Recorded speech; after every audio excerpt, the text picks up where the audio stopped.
Happy Friday. I hope wherever you are that you and your loved ones are safe and well, that you're having a good week and a good day. I had an interesting day. I'm exhausted, but I did not want another week to go by without filming something for the channel, and so I feel bad and I apologize for the disjointed filming schedule that I've been operating on lately.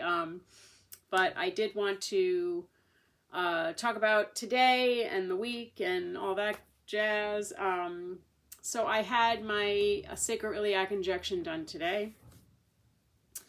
It all kind of moved very quickly. My doctor's office made the plan. They called and booked it for today, and I knew that later today I had the hematologist, and it had been booked for 6 months. And so I did not want to change that appointment because I know how busy that office gets. And so I thought, well, what time is the shot? And they were like 10 o'clock. And I thought, all right, I can get from Manhattan to Brooklyn and have it be okay. And it worked out, but I'm so tired I could cry, to be honest with you. Let me tell you about the injection.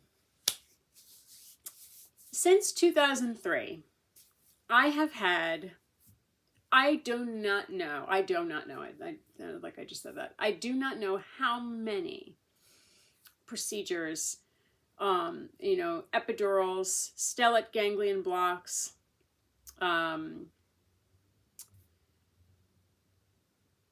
sacroiliac facet injections. I don't know how many I've had. It's got to be dozens and dozens at this point. But they are painful and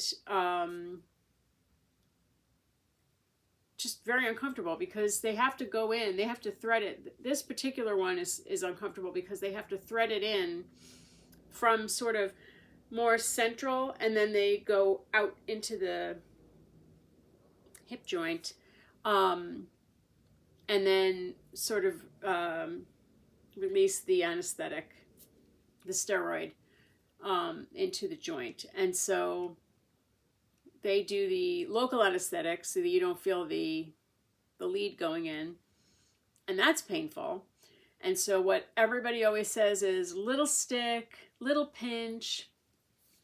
And so I hate that because unless you've had it done, let me tell you, it doesn't feel little. It feels like getting, I don't know. Anyway, it doesn't matter. The fellow that did it today, and I am going to say her name, I only know her first name. So Jamie, you are a rock star. Wherever you are right now, please know that I'm still singing your praises. This young person, who I think I frightened when I sat up from the table and I said, you did the procedure today? And she said, yes. I was like, what is your name? And she went, Jamie. I was like, okay. Jamie.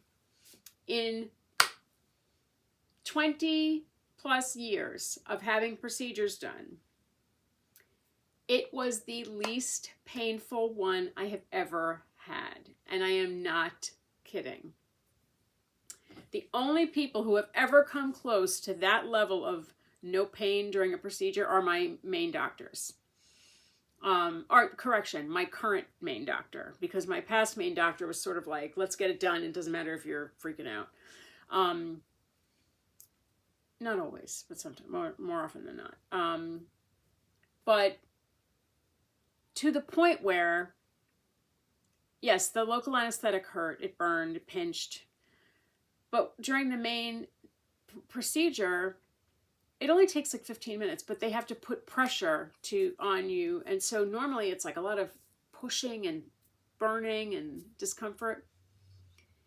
I kept waiting for that to happen.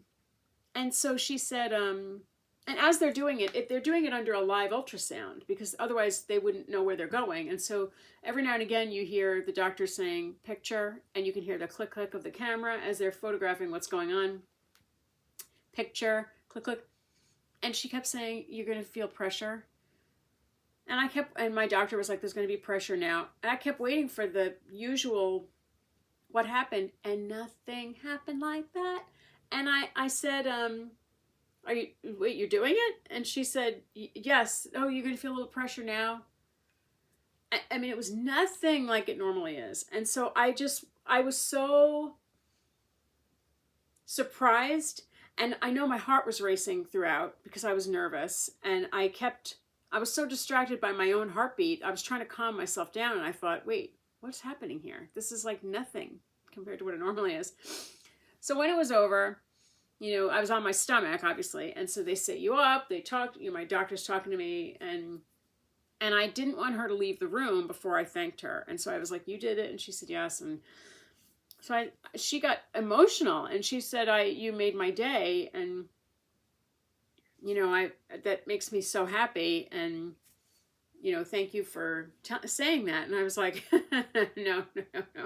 Trust and believe my day was made more than yours was. I said, because in 20 years of really crappy procedures, I said, it is a rare thing to have one feel like you didn't even start.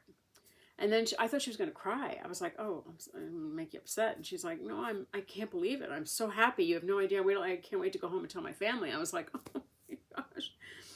And prior to that, before I got called in to do the procedure, I got called in with this older lady, and we each had a 3-syllable R name. And so we were walking down the hallway together, and she's like, what are the chances that fate would bring us together in this moment? She's like, what are you having done? And she was going to get an ablation done on both knees. And I was like, I said, I've had it done on my back, and I didn't want to be like, and it was the worst thing ever. I said, I've had it done on my back, not my knees, though. And she said, yeah, this is my second round of having it done on my knees. And it helped for a while. And she could barely walk. And she was so lovely. And when I got up to leave, because my procedure was first, and she was actually hers was with a different doctor in the room next door. And she said, goodbye, Rebecca. I hope everything works out. And it was so sweet, but it was like me, and I was the youngest person in the room today in the waiting area getting procedures done by at least 20 years, 15 to 20 years, I would say. And so there were some very friendly older ladies there, and we were chatting, and it was such a strange experience because, normally people aren't so chatty with each other. And I don't mind. You give me a chat, I'll chat. Trust me. I have no problem talking to people. Obviously. But that lady in particular, I hope she's all right, because she just was struggling, and it made me sad because she was leaning so heavily on her cane, and, I don't want anybody walking with that much pain. Jamie, again, kicked ass. What a star. And so I said to my doctor, I was like, you need to keep her around because she's amazing. And so she was like, oh my gosh, thank you so much. I was like, please don't cry. Calm down. You have work to do still. So then I left the office after the mandatory waiting period to make sure you're not dizzy or whatever. And I had to kill a little bit of time before I headed back to Brooklyn. And so I got a coffee, and I, was walking around a little bit, and I was trying not to walk around too much because I didn't want to undo the goodwill of the injection, and my back started to hurt a little bit, which is normal. It's surprising if it doesn't hurt, honestly. And so I got to Brooklyn and to the hematologist's office, and that was like, let's all just sit and wait for a really long time. And then I started to doze off. And then I got nervous that I missed my name being called because my appointment time came and went, which is normal. In addition to being just a hematologist for somebody like me, he does chemo for patients. And so there were a lot of very unwell people there. And so he spends legitimate amounts of time with every patient. And so I knew I was going to be sitting there for a while. My big worry was getting carefully and safely from the procedure to the office, and then just knowing I was going to wait. I just didn't want to be late for it, whatever. But then I said to the nurse, you didn't call, when she called my name, I said, you didn't call me before this, right? And she said, no. I said, oh, because I fell asleep for a second and I got nervous. I missed. And she said, no, I would have called you again. But my hematologist talked to me for a long time, and I told him I was dizzy on and off, and he went through like blood possibilities, but he went through all of my results for a long, like years back. And he said, I don't think that's why. I don't think that's why. And then they got some of my bloods back almost instant. They drew blood right away, which that's a whole other story. Which I don't want to, I'm going to leave it alone because it doesn't matter. It wasn't done well. I'll just say that. But he decided to order an MRI for me which is what I wanted. I still hadn't heard back from my neurologist, which was odd because when I called the office, the phone service was like, nobody got back to you yet, and you're a stroke patient and post-stroke and all that. And I was like, no, and it's weird that they didn't. So I'm giving them the benefit of the doubt. And so by the time I got to the hematologist office, I still hadn't heard from them. I have heard from them since then, but so he said, I think let's do an MRI and just see what's happening. He said, that's unusual that they didn't get back to you. I said, very. And so he said, all right, well, let's just order it and see what happens. Because he said it's worth, personally, I would rather know what it isn't. So if nothing is visible and happening, I'm good with that. If it's a migraine thing, if it's who knows, I can live with that. I just don't want I don't want to not know if something more concerning is going on, and it's infrequent enough. Like that's what we were talking about today. It's infrequent enough that it's not like not happening every day, throughout the day. It's like a rare thing, but when it happens, it catches me off guard. Because it just bugs my eyes out, and like I just feel like my head it's hard to describe, but it's just dizziness and uncomfortable sensations in my head, and then it's gone almost as fast as it starts. So anywho, so that happened. So then as soon as I leave that office and I'm getting ready to make the trek home, I see that I have a voicemail, and of course it's the neurologist's office saying, they were booked out till September, which I was like, help. But they always make time for emergencies. And so supposedly I have an appointment in a week and a half. So I'm good with that.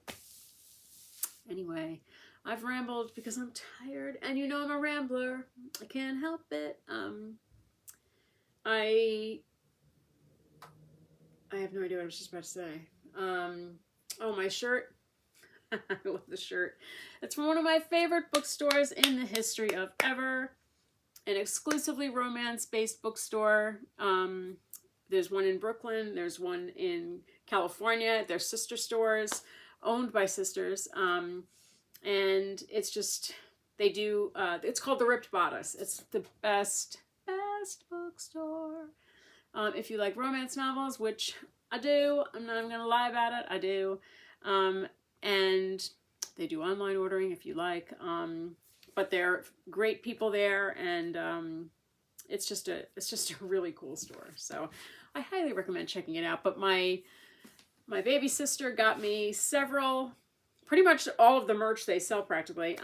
So I have many different shirts to wear thanks to her. And I was so shocked. But anyway, I love this shirt. I love this shirt.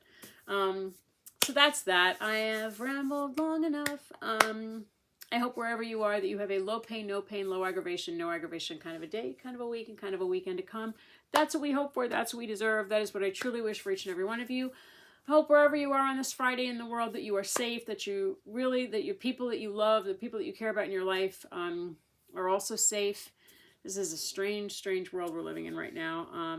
It's been strange, but it's especially strange right now. So I'm keeping all of you in my prayers.